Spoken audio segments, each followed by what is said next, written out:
Hey guys, it's me, Peter, and I wanted to talk to you guys about this COVID-19 novel coronavirus that's really been sweeping the nation. And for those of you guys who have been affected physically or know anyone who has been affected physically, my heart goes out to you. I'm so sorry. A lot of people have also been affected with fear as well. I mean, it's hard to go outside. You're afraid, to get your kids sick and or your grandparents sick or your parents sick. And it's really just been affecting our nation, as you can tell. This virus is highly contagious. It's one of the more contagious viruses that have been going around. There's been multiple different contagious viruses such as MERS or SARS, but this one's right up there with how contagious it can be. And it's also zoonotic meaning that it came from animals. Some people say it's bats. I don't think they're fully sure, but that's kind of the biggest name or the biggest accusation is that it came from bats and it came from obviously China. Now, a lot of our nation has been affected by this virus, and President Trump just addressed the nation in regards to this coronavirus banning air travel. There's quite a lot of sports events that have been canceled and big conferences. But I think the worst one is actually the school cancellation. Governor Inslee just announced that from schools from K through 12 to be canceled until I believe it's April 24th, which is really, really long, especially for parents who really can't miss work. And so I feel so sorry for a lot of the parents who are affected by this. And I just hope for a resolution here very, very soon. Now let's get right into it. How does the coronavirus affect our real estate market? The short of it is it's too early to tell. There's so many different factors and variables that can make real estate prices go up and down. However, I am wanting to share with you guys some of these variables and how we can look at things in order to really watch where the market will go.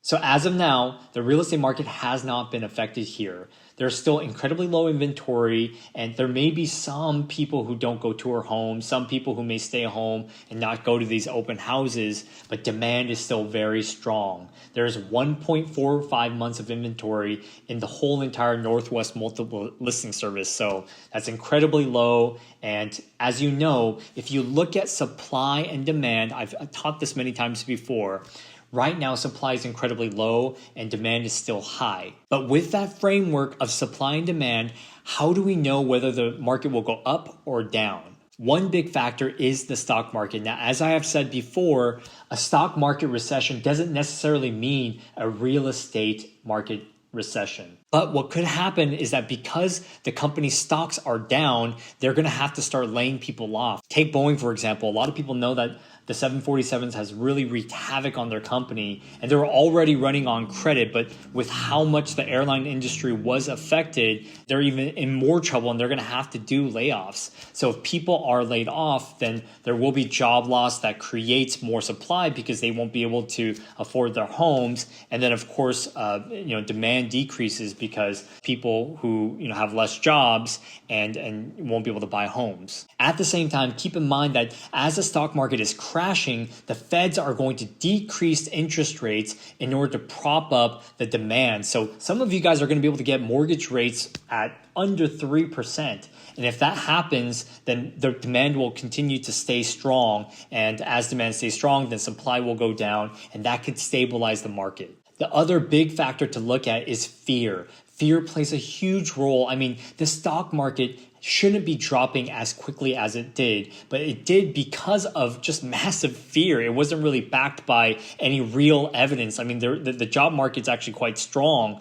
However, because there's so much fear with this coronavirus, the market dropped drastically. I think the Dow was at 28,000 and then it went down to 21,000 the last time I checked. Keep in mind, again, using the supply and demand model, that sellers may also be fearful as well. So sellers may actually hold off in selling, thinking that, oh man, my house is not going to sell. They're going to do an open house and they're not going to get anyone to come in because of this coronavirus. So sellers may sell, which may keep the supply low, which then the prices will actually continue staying strong. I'll keep you guys informed on how the market goes. There's so many other variables out there. I'm looking at every data point. I don't want to make this video long, but I will give you guys more updated information as we progress along this season during this crazy time with the coronavirus. Please note that I actually got some toilet paper. A lot of people are freaking out about toilet paper. I got it really easily from Amazon, and I really just bought it just to give out to people. So if you or anybody you know need toilet paper or any other supplies, I'm happy to share. I just have a heart for people who may be struggling. And if you truly do need these items, please just message me via Facebook, and I'm happy to send it on over your way. Thanks for watching. Please stay safe. Please clean your hands, and I'll see you guys at the next video.